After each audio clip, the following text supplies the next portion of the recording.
Masih di Kompasiana TV, kita akan melihat lagi satu artikel tulisan dari Kompasianer Febroni Purba yang menyoroti tentang nasib nelayan di Indonesia yang rata-rata hidupnya masih jauh dari kata sejahtera. Dalam artikel ini disampaikan bahwa ada data dari Badan Pusat Statistik terkait jumlah nelayan miskin Indonesia di tahun 2011 yang mencapai 7,87 juta atau ini 25,14% dari total penduduk miskin Indonesia. Nah, itu data yang disampaikan oleh Febroni Purba. Bahkan menyatakan ini jumlah ini terus bertambah dari tahun ke tahun. Di Januari-Juli 2013 saja sudah tercatat 147 nelayan tradisional hilang ketika melaut. Ini juga menjadi perhatian dari pemerintah.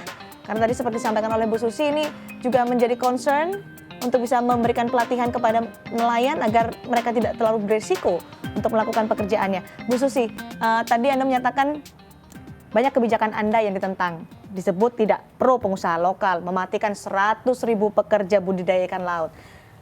Anda juga sering menerima SMS terkait kebijakan-kebijakan Anda?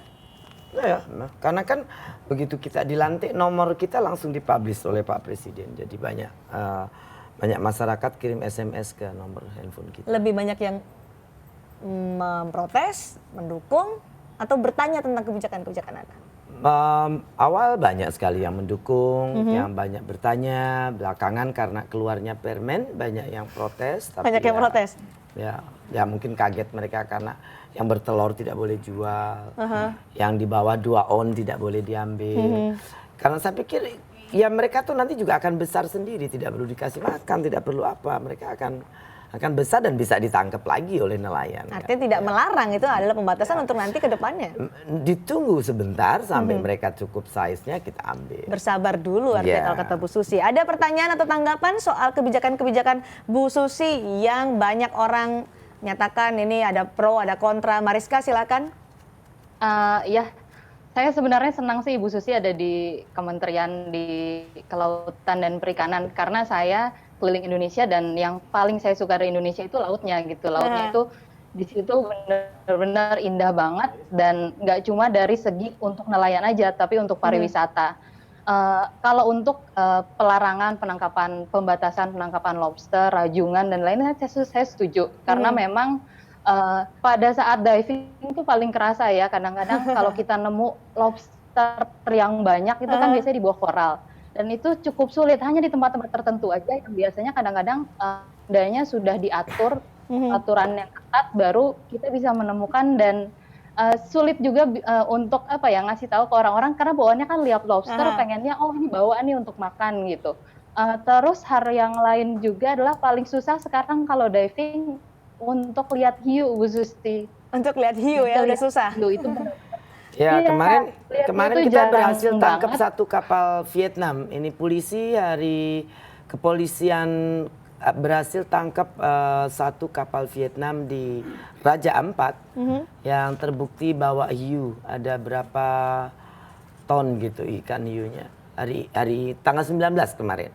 Tanggal 19? Ya, dan yang kebanyakan memang ya kapal-kapal illegal fishing yang melakukan pencurian ikan hiu besar-besaran.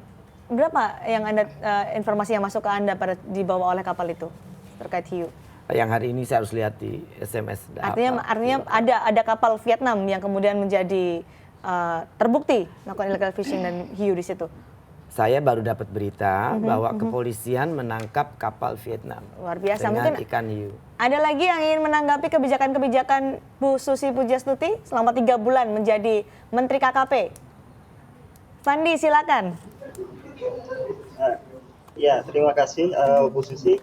Sebenarnya kalau kita ingat ya tahun-tahun kemarin, bahkan sebelum periode Bu Susi juga ada tantangan di Kementerian Perikanan dan Kelautan yang sebenarnya cukup lama tapi tidak terselesaikan, yaitu di samping kita apresiasi penangkapan dan pembatasan apa segala macam. Tapi masalah inti yang sisi lain yang kadang kita lupa itu adalah tingkat konsumsi masyarakat kita memang yang masih rendah juga, Bu. Jadi ada beberapa pulau yang konsumsi ikannya itu masih sekitar 24 sampai 29 kg per kapita per tahun. Padahal target Kementerian Kelautan di samping mengamankan suplai ikan juga tentu kan mengajak masyarakat bagaimana biar mencintai sumber daya laut. Padahal masyarakat ini soal mindset apa segala macam mereka masih Baik. masih terutama di Jawa ya. Baik, Seperti itu. baik Mas Ramadi. Bisa dijawab Bu Susi?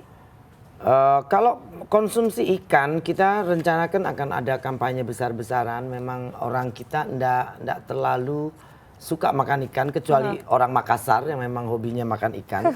Orang Jawa saya pikir ndak terlalu. Nah persoalan juga bukan karena mereka sebetulnya mungkin one a time itu mereka juga suka makan ikan. Tapi persoalannya ikan laut tuh mahal sekali.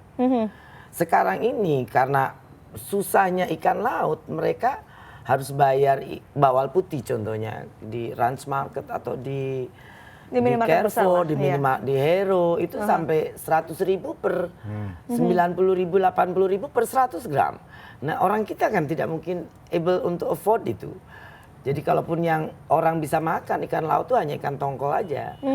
Jadi tidak banyak variasi dan ujungnya kalaupun yang dikenal familiar itu adalah ikan mujair, ikan lele, ikan budidaya, gurame, ikan mas. Karena tidak terlalu banyak pilihan juga untuk mengattract masyarakat makan ikan juga tidak mudah dan ini yang akan kita kampanyekan karena ikan itu kan sumber protein dan omeganya sangat tinggi. Dimana kalau omega ini katanya bisa bantu IQ untuk tinggi, jadi saya harapkan ya nanti generasi setelah semua makan ikan, nanti generasi muda Indonesia lebih pintar. Oke, rencana ini sebenarnya menjadi awal ketika ada Susi Air. Betul demikian, untuk bisa mendistribusikan ikan ke seluruh Indonesia secara merata. Benar demikian Pak Sudrajat, Anda setuju? Betul. Mengangguk. Ini untuk membawa perikanan dari daerah-daerah yang susah, infrastrukturnya jelek, ke main gate untuk bisa diekspor. artinya ini cita-cita Bu Susi yang kemudian diwujudkan ketika menjadi menteri. Memang ini sudah menjadi hal yang terpendam Pak Sudrajat oleh Bu Susi. Beliau itu kan orang pelaut, orang pantai. Dia sangat akrab dengan ikan. Dan beliau tumbuh sebagai fish trader. Pada saat sebetulnya kita berangkat dengan Susi Air, itu tadinya memang bearingnya adalah ikan. Itu. Jadi dulu awalnya kita membeli pesawat kecil adalah untuk mengumpulkan ikan-ikan di pantai-pantai dan pulau-pulau yang jauh. Kita kumpulkan dalam waktu yang cepat, makin segar ikan itu dijual, apalagi hidup, itu nilai jualnya tinggi. Sehingga perhitungan ekonomi Bu Susi pada waktu itu, Pak, kalau kita beli pesawat, kita kumpulkan ikan itu dari pulau-pulau kecil dan kita tamu, kita ekspor cepat. Saya bilang ini adalah is a brilliant idea yang tidak pernah saya temukan sebelumnya. Gitu. Saya bilang saya support 100%. Dan ide ini diwujudkan. Dan ini diwujudkan. Dan selanjutnya kita mempunyai Susi Air, itu ceritanya panjang. Baik, kita nanti akan kembali. Terima kasih Pak Sudrajat telah bergabung di Kompasiana TV. Nanti kita akan lanjutkan berbincang dengan Ibu Susi Pujiastuti usai jeda, tetap di Kompasiana TV.